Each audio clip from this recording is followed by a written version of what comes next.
o'clock, we will call the Teaching, Learning, and Student Supports Committee agenda to order. First order of business is Pledge Allegiance.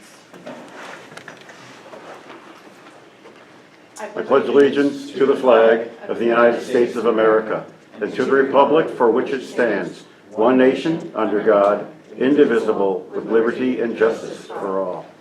Are we doing attendance? Do we have to have a quorum?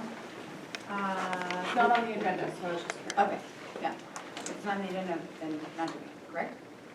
I don't know. You don't have to do roll call, we can do it, that's Well, if we really don't have up a to quorum, what does that do to us? you just can't make a decision, you can't vote on it. Okay, so can we just do it just so that we know that we publicly have a quorum because it's on video?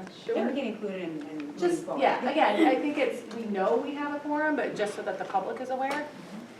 Member Stokes? Yes, President. Member Wiegand? Yes. Member Cormier? Yes. Member Keynes? Member Pappas? Here. Member White? Yep. We have quorum. Perfect, thank you. Second would be the approval of the previous minutes. So moved. Second. So moved by Matt Pappas, seconded by Paul Cormier. Any discussion? All those in favor say aye. Aye. Any opposed? Ayes have it. Next would be public comment. Don't see any public, so what I'm gonna do is I'm just gonna skip to the next one. We'll be public comment open, just in case anybody were to come. The next is general business administration, bringing our scholars home, building in-district special education programs for a stronger community. All right, well, thank you for that. I'm Sarah Camus. I've been here for a little bit, so thanks for having me. So the presentation today is really looking at our students that are receiving their education outside of our school district and discussing sort of where we are with that and the idea of wanting to move forward and bring our students back into our district. And as you'll see later in the slideshow too, like we're really in the beginning stages of everything here. So it's just good information for us to share with you. So here we're going to talk about the out-of-district placement process, specialized placements, and also the fiscal impact of having students attending one of our out-of-district placements that are in the area. All right, so the process here, so here has a process of what an out-of-district placement could look like. So you have the identification of student needs, the assessment and evaluation, so that's when the IEP is being developed. The IEP team is talking about what is the least restrictive environment, so that is what LRE is. And that is being determined by the IEP team. And during that time, we're talking about what are in-district options, where we are with different interventions, and it really varies by the students. Sort of on the next part of this where it says IEP team meeting and placement discussion, that can sort of be various meetings, and it usually isn't just everything's going great and then now it's not and we want to talk about placement. It sometimes can happen that way, but really this could be the IEP team is saying there's challenges that are happening with the students, so they want to come back together to see what we can do to support. It could be adding more services to a student's IEP, such as para, really examining those services the student currently has. It could be increasing frequency and time of services. It could be looking to have placement within the classroom into a resource room for services to get more in depth with that. It could be getting another evaluation to do observations by BCBAs, who are really looking at the behavior side of it. It could be more evaluations for academics, trying to see where we are with academics. There's lots of different things that we could be doing at that part.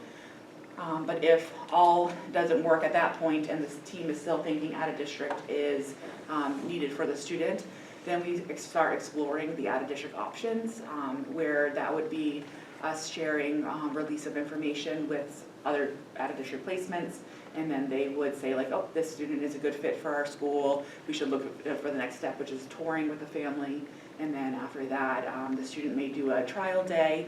And then if everything keeps going well, then they would have a finalized placement for that location. So there's lots of big steps in between this, and it's very individualized. Because again, thinking about special ed is really individualized to that student.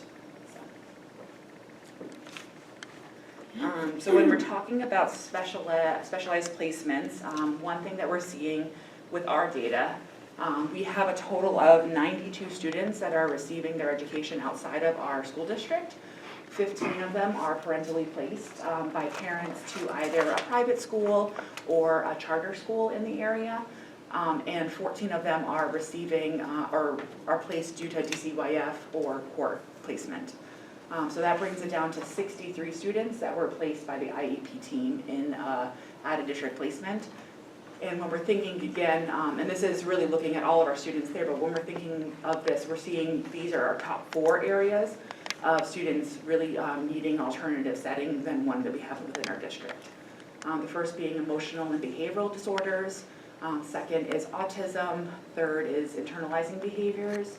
And that could be students that really need a smaller setting. That could be something like anxiety or other diagnoses. And then 4 is those students that have medical conditions that really require an alternative setting. All right, so one part of it today is the fiscal impact of having our students in out-of-district placement. So there's lots of different parts of it, and it is very specialized to the student. So one, the placement has tuition for all students. And what I want to try to do is look at like average for what we have in our state of New Hampshire. We do have students that are going to school in Maine and Massachusetts just because that's what their needs are. And if you look at the average of the placements in New Hampshire and what the tuition only would be, it ends up being roughly about $74,137.25 per student. Then on top of that, then you add in specialized transportation that can run anywhere between $400 to $800 per day. And then on top of that, then you add in occupational therapy, physical therapy, speech, language, if they have BCBA support. So it sort of goes up, again, individualized to that student. And then there are some students who need nursing on top of that, so then there's also that fiscal impact as well. So. All right, so this next section is talking about bringing our children home and back into our district.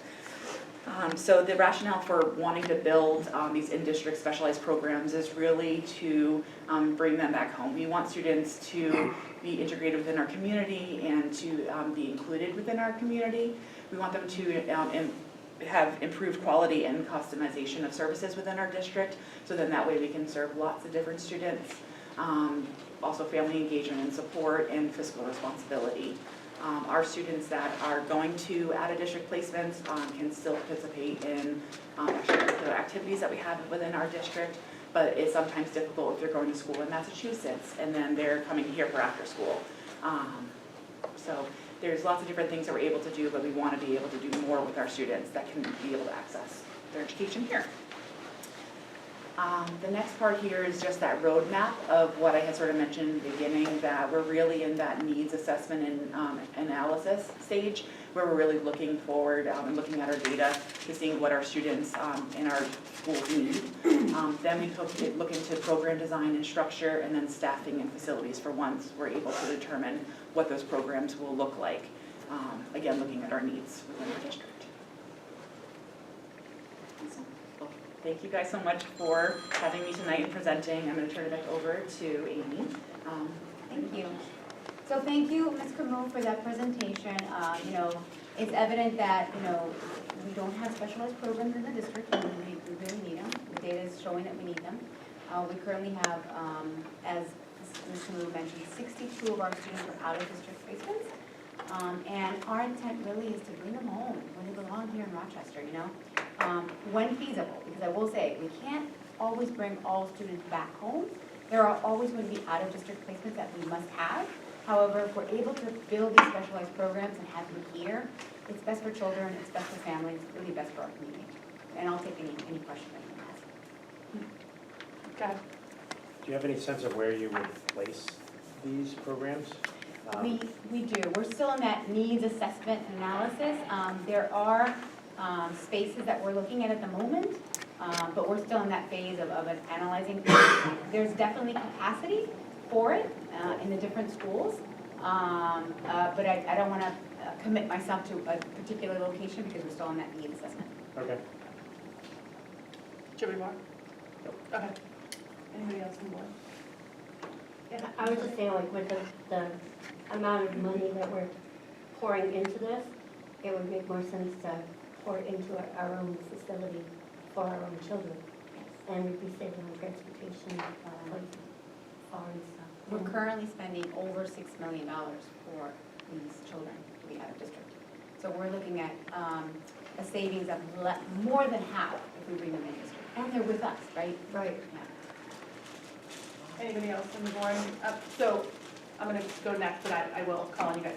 My concern is, as somebody who's really loves special ed, is I would be cautious, like, I'm concerned about something that we call a specialized program. I do believe that our students need to come back into the city of Rochester. I think it's great for them because they live in the community, they're able to make friends in the community. I think it's really good. I also think it's an IEP team decision. So I am gonna ask you a question regarding that, just because I have that. But when we're talking about the specialized program, I feel like I wanna make sure we're not taking a step back. So I just am very cautious. You know, we had a school like that, it was in Laconia, it was closed for a reason. I don't think that's what you're looking at, but I also think that, you know, it said, the state says, Laconia State School. Okay, thank you. I was Sorry. just making sure I was correct with it. Correct. My concern is kids need to be integrated in the classroom as well, so if we're bringing kids back, I would like to know more about what we think this specialized program is gonna be about, because segregating them is not an option in my book, and so I'd like to see what that kind of looks like. So I'm assuming you don't have any of those specifics yet, it's just something that you're looking at? I can answer somewhat of your question. Perfect. So for example, when we think about children who, I'll give you an example, a kindergartner or a first grade student who is dysregulated, you know, it's not a one size fits all. Sometimes children can't be in a class of 20 students, so what we do is it's an IEP team decision, so it has to be, the parent has to be on board, it's what's best for the child. If we have a specialized program in a smaller setting of, let's say, 9 to 12 students, they're going to be more successful in that setting. However, it's temporary, right? That's gotta be temporary, we're providing them the skills they need to self-regulate, to be more socially aware, to be self-aware. And so, little by little, as they gain those strategies and we're strengthening their social emotional competencies, we do integrate them. So for example, they might go to art with their peers, and they might go to music, they might go to lunch with their peers, but very slowly. And then eventually, the goal is to really, the least restrictive environment would be to be back mainstream with their class when they're ready though, right? So, you know, I don't want to say like, well, they're going to be in a specialized program for a year. It's when they're ready, the goal is to then reintegrate them into the community with their peers in their classrooms. Okay. And then for you, what makes the determination? So on slide 4, you talked about like out-of-district placement, and you talked about like the assessment, the evaluation. So let's say you have an IEP team, to use an example. Let's say you have an IEP team, I know that bug is just all Yes. around you. I'm sorry. No, I can see it. We can see him. So let's say you have an IEP team and the parents or the guardians are like, I think my child needs to be, because you mentioned that there was a lot that were parent placed, and the parents are like, I think my child needs to be placed out of district. How does the team make that decision on how it is? So when I mentioned the 15 students that were parentally placed, those are in public charter schools or in private schools where the parents are placing them. So when the IEP team, so on that's like sort of step 3 area where it's the team is coming up with different problems and there's challenges that they're wanting to work through for special ed, then we talk about it as a team. With everything, it's always a team consensus, but what we are trying to do, so our districts, obviously we have our LEA representatives that are at the meeting, and they are having to keep in students' faith and the least restrictive environment for them. So if it ends up being differing than the parents, we keep having those conversations, so then that way we can be able to figure out where we come to support the student. And then if it's different than what the parents are wanting, because the district is proposing something different, then there's different avenues parents can take, such as the state and everything else. Okay, so you say it's a team decision, but most of that team is made up of school. Yeah. So how do the parents feel as though they're part of that team? There's lots of different ways that we do that.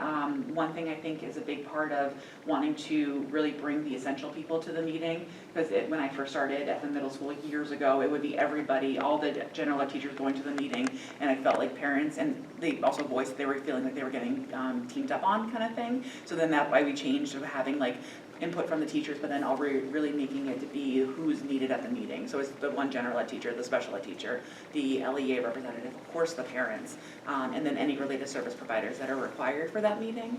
And we really get the input from the parents, we hear their concerns, but there are going to be times that it's going to be different because we are looking at the students, making sure they're accessing their FAPE and also the least restrictive environment.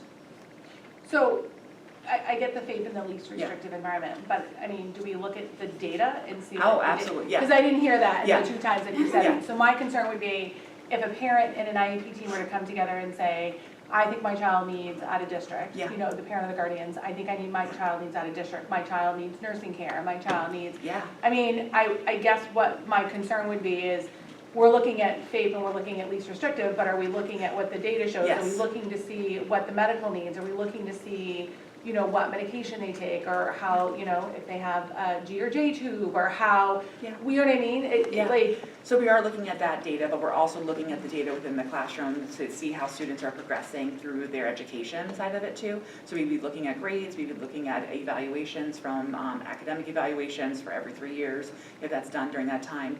State testing such as MEWA or New Hampshire SAS, we'd be looking at all that data, including also behavior incidents, to see like where we are with that, those different movements. That's definitely part of every IEP meeting that we'd be talking about, especially from concerns. Because we'd be using that information to determine if we need other services, or to say like, hey, so reading is really having a challenge and we're not seeing the progress that we want to see for that part of it. So we have to examine then the session and frequency of what we're doing for those services. okay, and then one last question, because I know they have some. So, the parents or the guardians want one thing, the team is like, I'm not really seeing that. Who makes that final decision? Is it the LEA makes that decision? So again, we're always trying to do the consensus, but it would be the LEA at that Okay. part. So, and again, usually if that was to happen, we would share then the information with parents if they have any concerns on what their next steps take. Okay. I'm just gonna go this way, so. Thank you. I suspect this is a question for you, Ms. Moon, kind of building off of what you were just asking, Ms. Stokes. So the parent placement, is it fair to say this would occur in a situation where the consensus at the table is the placement that the parents prefer makes the most sense? So the parentally placed students, like the 15 students that I was talking about, those ones are the ones that are attending like a charter school. Sure. Or something like that. So that doesn't even go to the IEP team, that's not an IEP team decision.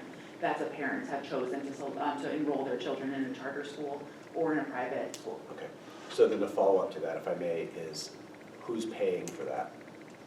If they go for the charter schools, and we end up paying for services for charter schools because there's not tuition or that part of Sure. it, but we do pay for services for special ed, or we have to send our own staff.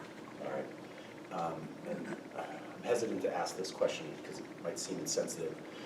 The student needs what they need to be successful. But if we can provide those services here, but a parent chooses to send their kids somewhere else, are we paying more to provide those services in this, in the, do you get what I'm trying to ask? Yeah. Yeah, sure. So and this actually might answer your question as well, Member Stokes. So if we have, we don't have a consensus and we have a parent who perhaps wants, thinks that the child will be best served out of district, to your point, it is the LA that finally, who's facilitating the meeting, looking at the data and looking to see what's best for the child, right? So we will always say, like, if we're able to service the child in the district, we're gonna try this first.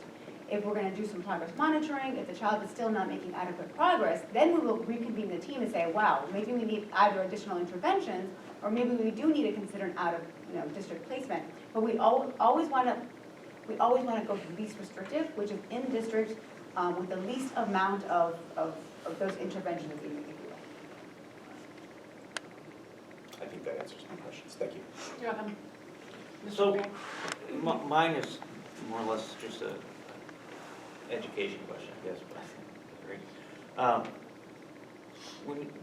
When we're talking about out of district placements, are we, so typically our school years, our obligations is 180 days of service, school instruction time or whatever. Are we having to pay more than that for out of districts? Is it a 365-day a year, what we're paying for? $74,000 per student, those services are, I'm happy to Yeah. answer that. So yes, the answer is yes. So we have extended school year, so we have to pay for the extended school year. So it's not just 180 days, it's actually, it's about 4 to 5, it could be anywhere from 4 to 6 weeks during the summer for extended school year. So we're paying that in addition to the tuition that Ms. Kamula mentioned, in addition to? in addition to, yes. So what our contract with an outside service is for It's our just- regular instruction year, Exactly. and then extended school year, summer school type session would be on top of those services.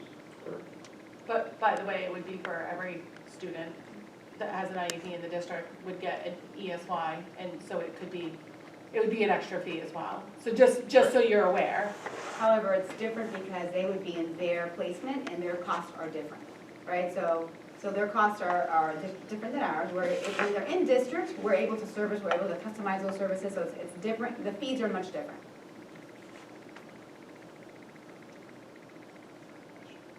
Yes, Mr. Pappas. Oh, wait, Mr. Camino, was that all your questions? Yeah, Okay. I'm just, is this an opportunity where we could, if we have space, go to, say, Dover and say, do you have any kids that would match this program and tuition kids in and have this We could. potentially be a revenue source? It wouldn't be for next year. I'd really want to focus on our children first, but absolutely it would be. Essentially, they're called public day schools in Massachusetts, right? So there are schools that we can service other students from neighboring towns. So yes, that would be a possibility. Much like the other out-of-district placements, we would become a school of that nature. Okay, thank you. And will we have to get accredited or something like that? Do I have that kind of a? Not sure. So we would have to, regardless, we've had to go through the program approval for any of the different resource or self-contained settings that we're doing for these areas. So. Perfect. I think it's just when you're having an IEP team decision, whether it's talking about out-of-district process or in-district, I mean, it's great to have our clients in here, and I don't think, I mean, we have a lot of students on an IEP, and we don't really have a lot of pushback, at least the board's not aware of it. So it's very small percentage of people that don't agree, but as a parent of a child with a disability going through the school system, it is disheartening when you go into a meeting and you feel as though you know your child best, and you have an LEA, or you have 3 teachers saying, oh no, this is what we think, because you can say that it's an IEP decision, but you're basically outvoted. So that's just a little bit disheartening on that part, because you can look at the data and you can look at what the child needs and you can look at all of that, but ultimately, it seems as though the parents can kind of get outvoted as you, and I don't mean that, I just can't find a better word for it, so I don't mean it that way, but you know what I mean? I think the goal is everybody thinks that, but when you have, that's the feedback that I think a lot of parents, if they said they had feedback, that's what it would be, is it's an IEP decision, but I'm walking in as 2 people and there's a bunch. So I think it's something you kind of walk on, ice sometimes, and you kind of have to play that, but I think it's very low as to what there's a lot of complaints to. So I think we're lucky in that aspect, but it's just something that is just. Yeah, could I? Yeah, absolutely. So I think for being on both sides of the table side of things, I think that is also really challenging for the school district, because I don't think we really want to work with families and we build great relationships with families. So I don't think we ever want to have to say that no part of it. But what we're trying to do is really keep that, the faith and the least restrictive environment, because that's sort of like our job in that role, to keep that in mind. So it's always really tough, and I've had those conversations with parents, and it always is a really tough thing for us to go through as well. Yeah. So I don't think anyone's going in with bad intentions or being No. like, oh, I'm going to vote you down, so. No, I would hope that that's not, Yes. that would be a whole That different would be a discussion very if much, that was the yes, case. that would be. Yeah, that would not be a discussion for No. here. Any other questions or concerns?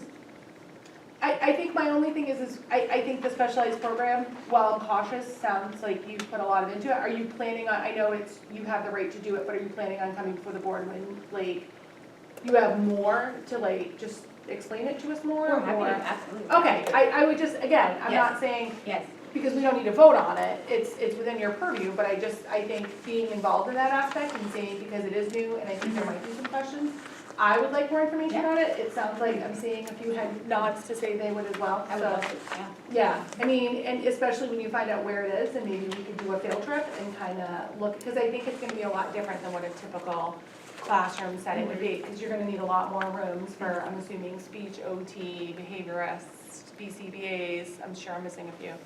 So that would be interesting to see. Agreed. Okay. I think we have an other.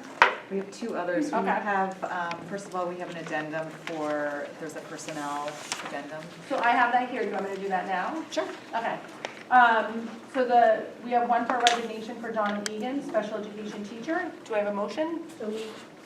So Mrs. Wigan, motions, Paul Cormier, second. Any discussion? All those in favor? Aye. Any opposed? And then we have nominations, Kimberly Paradise, speech secretary, Gary Rigotti, sixth grade science teacher, Lindsay DeTroya, RMS athletic director stipend, and Tim Farrington, RMS athletic director stipend. Do I have a motion? So moved. Matt Pappas, motion. Second. Eric White, second. Can you just explain a little bit about the stipend where it's the 70%, 30%? Sure. So Tim Farrington, it's my understanding, he has previously provided game supervision at the middle school and was interested in continuing in that role. And then Lindsay DeTroya was interested in taking on a little bit more of the leadership part of that athletic director position at the middle school. They've worked with, Ryan's been in communication with Sheila Colson at the high school just to kind of talk through what exactly that would look like at the middle school and then working in collaboration with her. So they feel really good about the split being that way. It's what Tim is hoping for and it's what Lindsay is hoping for, and so they feel like they have a good plan to cover the middle school. So I know it's a stipend.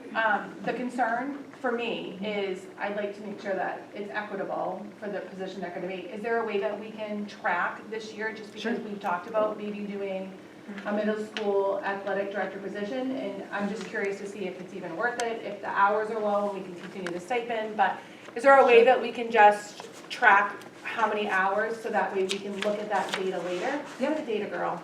Yeah, that's great. Does anybody have any? I know, me too. You know what I mean, like, if they're doing a lot of work and only getting a $10,000 stipend, I don't know that that's fair, and we want to be fair, but if it's not a lot of work, and it works out well, then I think that's good. Any other discussion?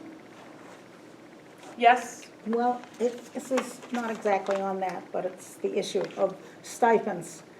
How do we determine stipends? Do we have a, Well, can we just vote on this, and then you can ask that, because let's just. oh, okay. Okay, so all those in favor signify by saying aye. Any opposed? Okay, Okay, next. so I just don't know how we determine stipends. And I don't know, is the number of kids in a program? Is it the number of hours that a teacher spends with them? Is it, you know, how do we do all that? Or do we need to have a new system that looks at that? Allison, I think, has your answer. Oh, Yeah, I think That's the yours, ma- Allison? I think I got I this know you one. needed something else to do. The majority of the stipends are part of the collective bargaining agreement, I believe. So there's a schedule right in the back of that document there. About how much people get paid on Yes. each one? Yep. Well, can we look at that before the next negotiations? Because I just, it doesn't, I look at it and it doesn't make sense to me. All that will be revisited. Yeah, Any other questions? not about that? Do you know where to find it, or would you like Allison to send it to you? I'll go to wherever they're having their meeting. I don't, I Can can you- get that to you. Can you get her a copy Okay. of it? She's gonna get you a copy of it, so you can look it over, and then if you have Is any it- questions before the next. this, You have a copy of it? Yeah, oh, okay, I can just give it to her tonight. Oh, all right, and then Okay. if you have any questions. yeah, okay. Perfect. And then you said, any other discussion on this? All right, what's the next? And then I topic? have one other, the Spalding High School Music Department is hoping to do an overnight trip to Boston in January, so they're looking for approval. It's an overnight trip. They are planning to see a production of Peter Pan and to go to the Interactive Art Museum and the Boston Museum of Science. They'll travel by charter bus. They'll stay at the Revere Hotel at Boston Common. The cost per student is approximately $400, and they have a variety of fundraisers that they're ready to launch should this be approved. Can I just ask what the ratio of Sorry, say that students again. to chaperones? We have a required ratio. I don't have that number for what they're planning, but I think it's 1 to, I can get that for Can you. you It's just something for next around 1 to time? 10, but I'll get you the ratio, I yeah. think it's around 7 to 10. Yeah. Just for next time, you Yep. don't have to bring it this time. And how many kids did you say were going? I don't know that they have a number, actually. I might have that. They are looking at around 100 students. Oh, wow. Yeah. And how many in band? Not that I am plugging for it, but has anybody talked to Dylan Geyer from Geyer? 'Cause he Dylan usually Geyer gives is us a really involved good in the discount. planning for this 80, trip. so- Yep. Usually gives us, and he Yeah. usually offers like a, one student to go for free, so. And he's, just so it's on your radar, we'll be bringing another one next month that he's working with Spalding High School on. But he's working on this one and, Hold on, I'll pause so that they can finish. Yeah, I know, but a new contract, right? Okay, sorry about that, can you finish? yeah, so Dylan Geyer is working with the high school on this field trip. And then there's, just to put on your radar, we'll be coming next month with another request for a trip in 2026 that Dylan Geyer is working with the high school on as well. So, So I know we approved the 2025, is this so that they can start fundraising for Yes. 2026? Yeah. Because it's a little, I think this one was, for 2025 is 2,400. So if we give approval early, they could start fundraising? Yep. Is there a reason, because I know Dylan's come the last 2 years, so I'm assuming it's the same thing. Can we approve that tonight if the board feels so comfortable, or, and then he can come and present Sure. it if he wants to, Yeah. but I mean, if they could start a month early to, would their fundraising interfere with the fundraising for the kids that are going in 2025? I don't have an answer for that, but I can certainly work with the high school on that. I'm comfortable voting on both as long as they know that they can't interfere with Sure. the 2025 fundraising, because you never want to double dip. Right. And I don't ever see anybody coming to the board asking for fundraising except for Mrs. Wiggins, so. Just saying, it's an unused It's all about the resource. kids. It's all about the kids. Kelly will donate. I'm just kidding. So are we comfortable voting on both? Does anybody want to make a motion? So the one in, It's a trip to Florida with the band.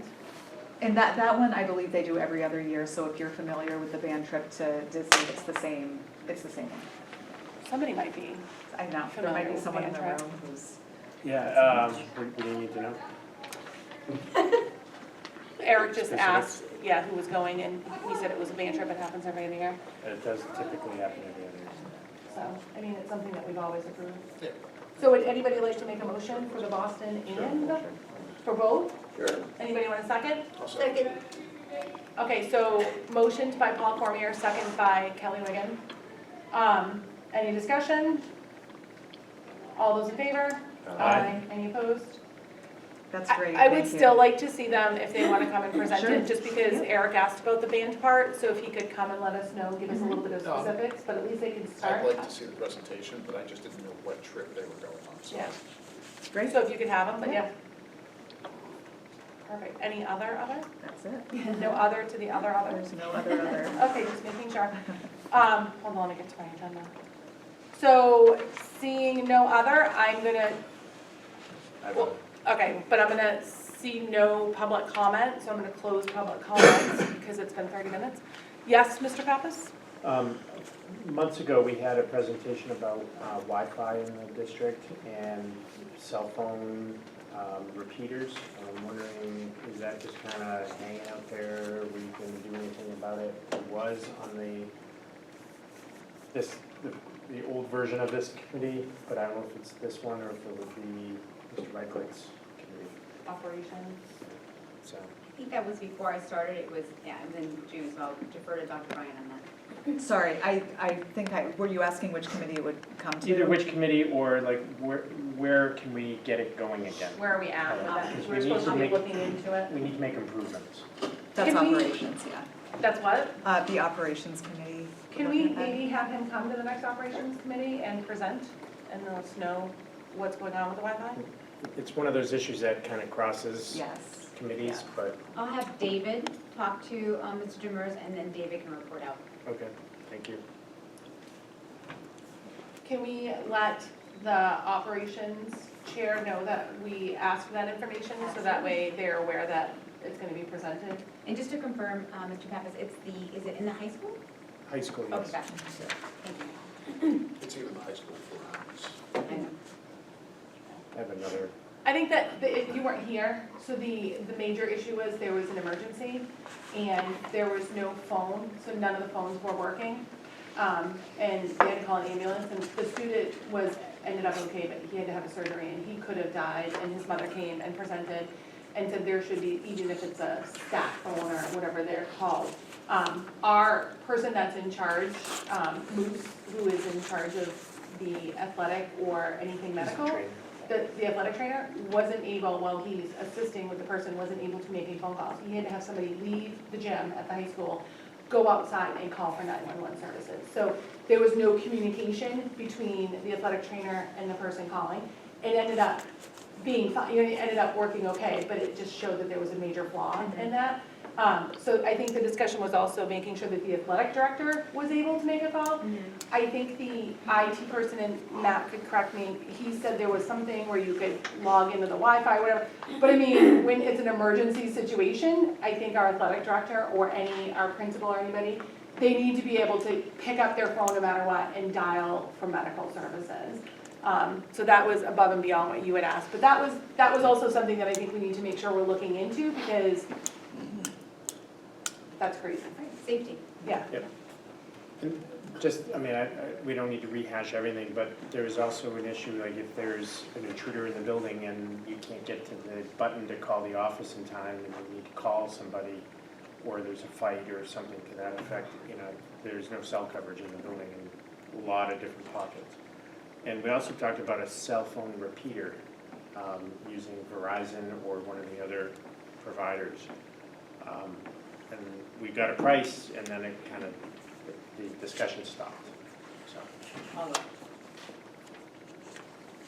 Perfect, I think. All right, any other? I have one other. Oh, yep, keep going. It might fall on this committee, or it might actually fall on my committee.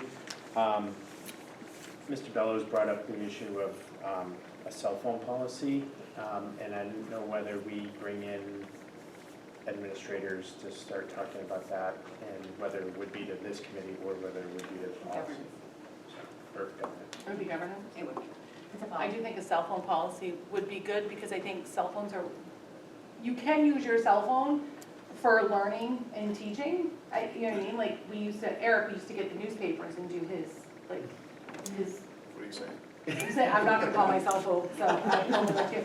But I mean, I think, you know, you look up newspaper now on your phone, or you look at current events, or so I think there is a place, I would assume, well, you're the teacher, I would assume there's a place in the classroom for kids to use their phone, but I also think when it's not that time, it can be very distracting. So I think a cell phone policy would be good. Mr. Bellows? I have a couple statements I want to make about this, so I don't know if I should do that now or wait till governance. I mean, Let Amy respond, she's got it. oh, I didn't know you were gonna respond, my bad. Go No, it's ahead. okay. I've been speaking to a few of the board members during our one-on-ones. We are going to bring it to the Educator Advisory Council and the Superintendent Student Advisory Council for them to have a voice in the cell phone policy. We are going in the direction of cell phone policy, however, we want to make sure we have the voice so that, you know, obviously they own it, they hold each other accountable, they hold others accountable. So we're going in that direction. And we're having our Educator Advisory Council is next Monday, and our Superintendent's Advisory Council Student Advisory Council is next Wednesday. And we're just starting the conversations. Okay. So, Mr. Bellows, I want to give you a chance, but maybe governance wait would till be the place, governance. but Yep, I mean, thank you. you are more than welcome to say anything that you would like. I'll just do it during governance. but Okay, that's it. okay. Anybody else? Does anybody want a motion to adjourn? So moved. No, wait a minute. Oh, take that back. I'm sorry, Sandy, I didn't see you raise your hand. Go ahead. Well, we're gonna get Matt to either sit more forward or more back. It's my fault because I moved him over, so don't, I'll take Okay. this one on All the right. chin. No, it's all right. I don't know whether this is appropriate for this committee or not, but last month we learned about a grant on robotics. Is that something that comes before this board, or is it just a full board, or, well, I don't think that's appropriate. I think it should go to another committee before it goes to finance. Or What do they committee- always apply for grants? Are they always the one that deals with the grants that come in? The finance, yes.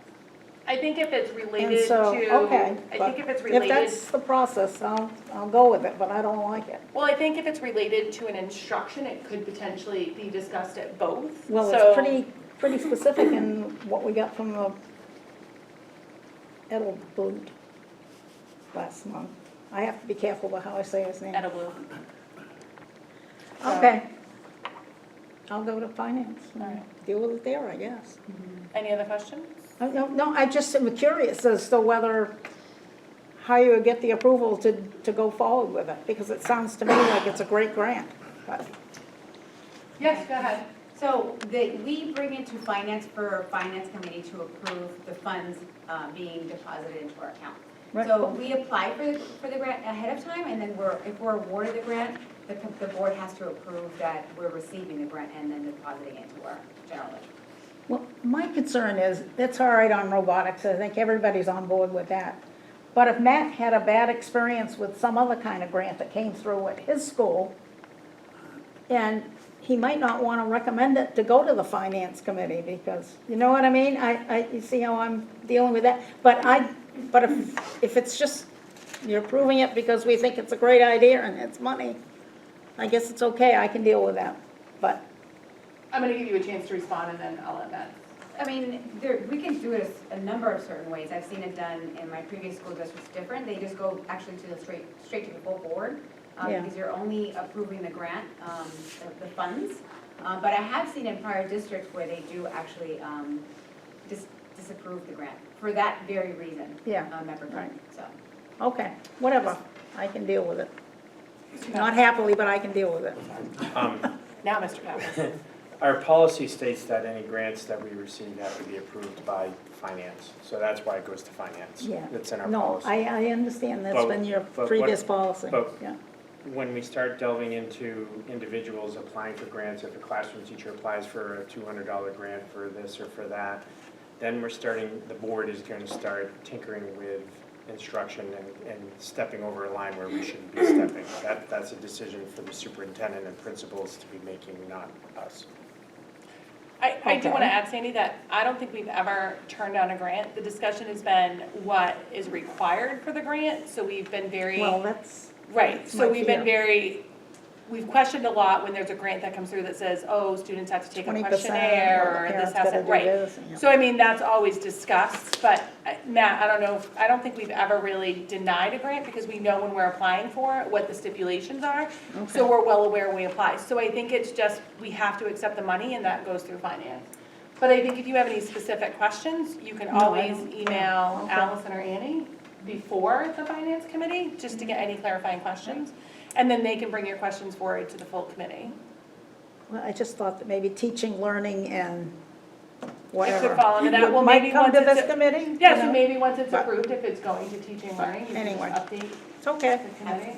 Perfect. Yes, Mr. Bello? Thank you. Since we're talking about grants, I've never applied for one, so I'm not sure the process, but I can imagine a scenario that you're talking about, Ms. Keynes. I think actually the school I work at now, when I started there, we had a technology mess that our IT department couldn't manage because individual staff were finding grant money to purchase technology for their room that our IT department couldn't support. It just created this unmanageable mess. So I'm not sure if those types of grants would require administrative approval for the money to show up, or I wonder if that's what Ms. Keynes is getting at. Maybe it isn't a committee thing, but are administrators involved in seeing these grants before products show up or money shows up? So it's a little bit of hit or miss right now. There isn't a system in place.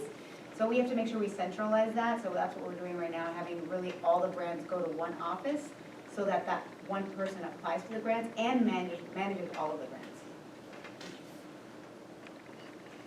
Anything else?